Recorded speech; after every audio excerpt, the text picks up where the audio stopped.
Comment se préparer pour passer le TCF? Quoi faire les jours J? Eh bien, si vous êtes nouveau ici, je m'appelle Rose Gomez et je vous invite à vous abonner, à liker la vidéo et à la partager avec vos amis qui souhaitent également apprendre le français. Eh bien, tout d'abord, il faut savoir que le TCF, c'est le test des connaissances du français. Différemment du DELF-DALF, qu'il s'agit d'un diplôme, le TCF, c'est un certificat qui vous donnera une attestation valable 2 ans. Et là, ça peut varier. Pourquoi? Parce qu'il y a plusieurs sortes de TCF différents. Il y a le TCF tout public, DAP, IRN, Canada. Donc, ça dépend de votre objectif. Si vous voulez obtenir la nationalité française, si vous voulez déménager au Canada, si vous souhaitez faire vos études dans une université francophone, donc ça peut varier. Et je vous laisse une vidéo ici en haut où je vous explique un peu plus sur le TCF. C'est très important de savoir aussi que la structure d'une évaluation, elle peut donc varier selon le TCF choisi. Ici, je vais vous donner des lignes générales qui sont très proches, mais bien évidemment, ça peut avoir une petite différence en raison du TCF choisi. Eh bien, qu'est-ce qu'il faut savoir? Si je regarde vers le bas, c'est parce que je regarde mes notes pour ne rien oublier. Eh bien, vous êtes prêts? C'est parti! Il faut savoir que quand vous choisissez un TCF, soit le tout public, Canada, DAP, n'importe lequel, il y a donc une structure obligatoire et une partie facultative. Il faut savoir également qu'il y a 2 sortes de supports. Il y a les supports papier, c'est-à-dire que vous recevez des copies sur lesquelles vous allez noter, donner vos réponses, ou les supports ordinateur. Aujourd'hui, la plupart des centres choisissent le support ordinateur, c'est-à-dire que vous n'avez pas le choix, il n'y a qu'une option. Mais pour certains centres, il y a tous les deux. Quels sont les avantages et quels sont les désavantages par rapport à ça? Eh bien, les avantages surtout, c'est que sur ordinateur, c'est plus rapide. Par contre, il y a plus de questions que sur les supports papier. Pourquoi? Justement parce que sur le papier, vous mettez plus de temps pour passer chaque page, à lire toutes les informations et par conséquent aussi marquer donc vos options au lieu de tout simplement indiquer l'option choisie. Il faut savoir également que ça peut varier donc par exemple. Par rapport au TCF tout public, on a la compréhension orale, compréhension écrite et structure de la langue qui sont obligatoires. Tandis que pour le TCF DAP, on a la compréhension orale, écrite et structure de la langue, plus la production écrite qui sont obligatoires. Par rapport au TCF Canada, plus vous faites toutes les options, compréhension orale, compréhension écrite, et structure de la langue, expression écrite et expression orale, plus vous aurez plus de points. Donc vous voyez que ça peut changer selon le sort de TCF choisi. Ok, comment est-ce que je vais me préparer? Comment est-ce que ça se passe les jours J? La première chose, c'est de prendre contact avec un centre de formation certifié et vérifier les dates avant de faire votre inscription. Bien évidemment, c'est une inscription payante, donc ça peut varier selon la monnaie, si c'est les dollars, l'euro, une autre sorte, le réel, parmi d'autres. Et vous allez payer votre inscription, vous allez choisir la date et vous aurez donc les jours J déjà prédéterminés. Et une semaine avant les jours J, vous allez recevoir votre convocation. Si vous avez un souci par rapport maladie, côté grève, côté accident, ça n'importe pas trop parce que les centres, il est là. Donc, sauf une force majeure, si vous n'allez pas, vous êtes tout simplement éliminé. Vous ne pouvez pas avoir un remboursement. Ça, c'est super important de le savoir. Ensuite, il faut savoir que les jours J, normalement, vous allez vous présenter, vous allez montrer une pièce d'identité avec photo, bien évidemment, et tout cela sera écrit sur votre convocation. Donc, ne vous inquiétez pas, il n'y a rien de nouveau, vous serez au courant de ce qu'il faut présenter et aussi à quelle heure il faut arriver. Normalement, la première étape est composée des épreuves qu'on appelle des épreuves collectives, surtout la compréhension orale, écrite et structure de la langue, c'est-à-dire que vous serez placé dans une salle avec les autres candidats. Chacun, il y aura soit sa copie, soit sera placé devant un ordinateur. Si sur ordinateur, il y aura le numéro de candidat qui votre examinateur vous donnera, ou alors vous serez placé dans une salle et là, vous allez commencer par la compréhension orale. Donc, si sous les supports ordinateurs, ça dépend. Donc, il y aura une certaine quantité de questions à multiples choix. Donc, il y a les options A, B, C, D. Il y a seulement une bonne réponse. Donc, il y a un temps limité. Ça peut varier entre 25 questions, 39 questions. Ça dépend, la sorte de TCF. Il y a un temps limité. Cela sera aussi écrit sur votre convocation. Et donc, si vous avez par exemple le TCF Canada, donc 39 questions, 35 minutes, c'est-à-dire que vous ne pouvez pas dépasser les 35 minutes. Ah, mais j'ai réussi à répondre seulement 25 questions. Je suis désolée, mais là, c'est votre problème. Il faut vous adapter, il faut vous entraîner pour mieux gérer les temps. De même, la compréhension écrite, donc vous aurez une certaine quantité de questions par rapport à un temps. Mais là, comme c'est des compréhensions écrites, normalement, vous avez plus de temps. Par exemple, par rapport au DAP, si je ne me trompe pas, il s'agit de 35 questions, 45 minutes. Ou alors, parfois, on a 25 questions, 45 minutes. 39 questions pour le TCF Canada, 1 heure. Donc, ça peut varier. Mais vous voyez, il s'agit de questions aussi, des multiples choix. C'est-à-dire que vous allez choisir une option. Parmi les options données, il y a seulement une bonne réponse. Le même par rapport à la structure de la langue. Donc là, il y a environ entre 18 et 25 questions.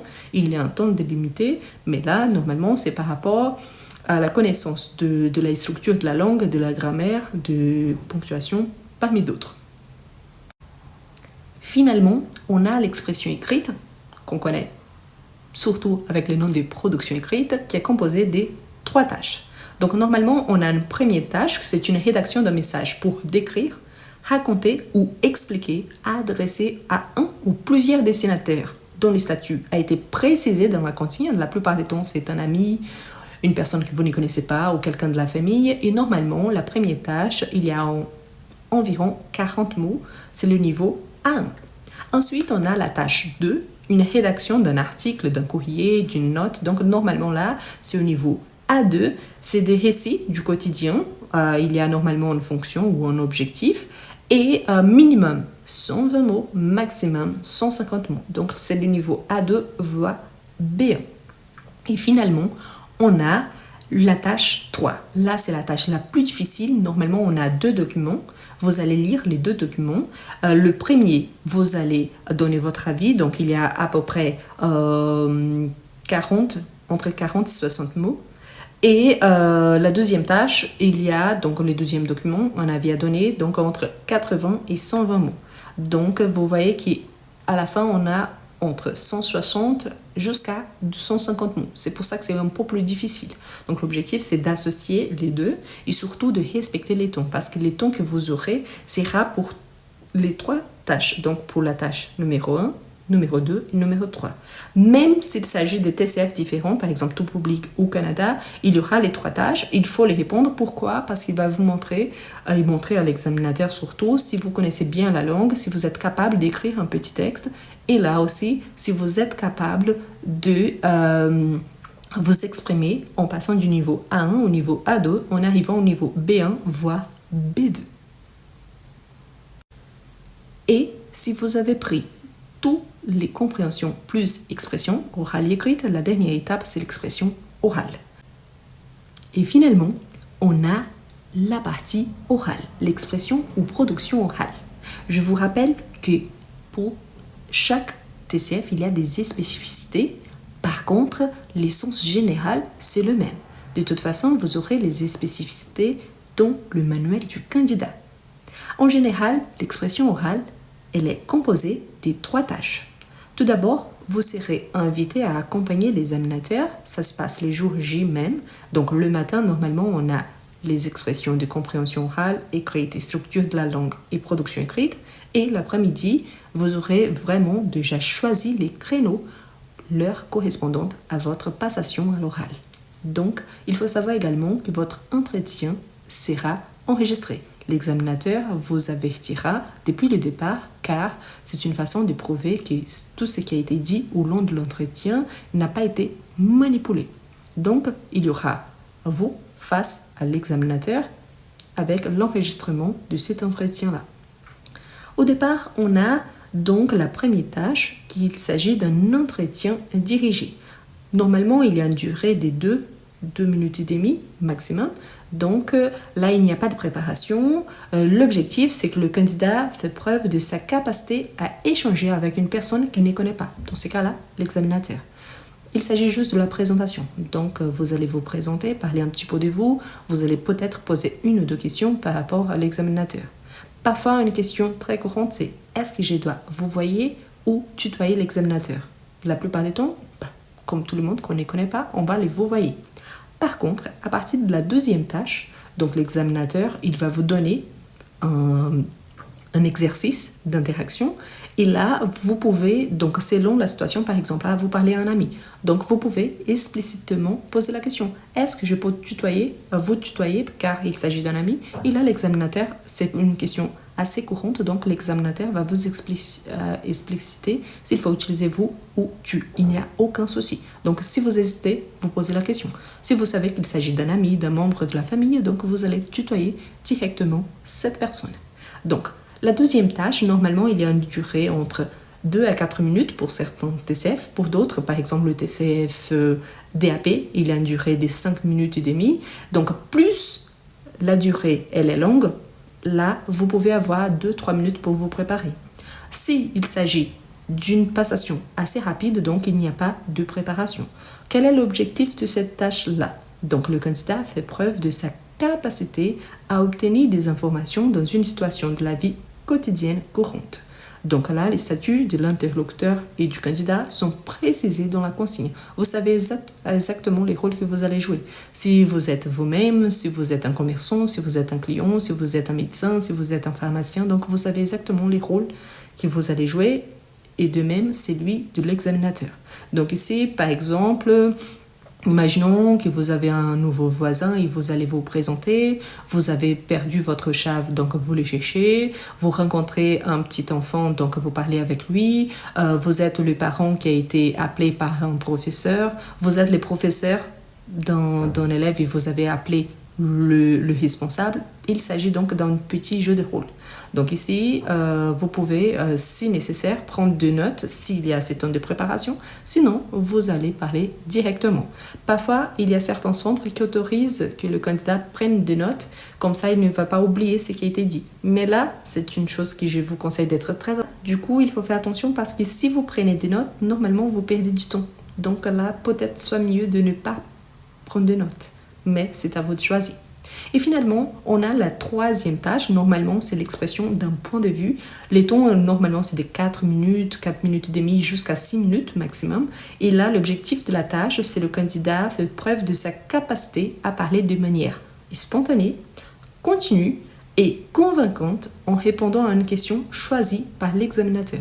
Donc, il y a plusieurs questions, plusieurs sujets actuels, d'actualité, donc l'environnement, politique, éducation, sécurité, une maladie, donc la guerre, on ne sait pas, donc un sujet d'actualité. Et là, l'examinateur, il va vous poser une question, vous allez présenter ce sujet, parler un petit peu, si vous êtes pour, contre, vous allez donner votre avis. Et là, l'objectif, c'est que vous parliez un peu plus. Donc, vous allez développer de plus en plus. Pourquoi? Parce qu'il a vous montrez que vous êtes cohérent par rapport à un sujet. Vous êtes capable de donner un début, un milieu, une fin. Donc, vous êtes capable de donner une introduction, des arguments et une conclusion. En fait, c'est comme une petite production écrite à l'oral. Donc, vous allez juste vous exprimer.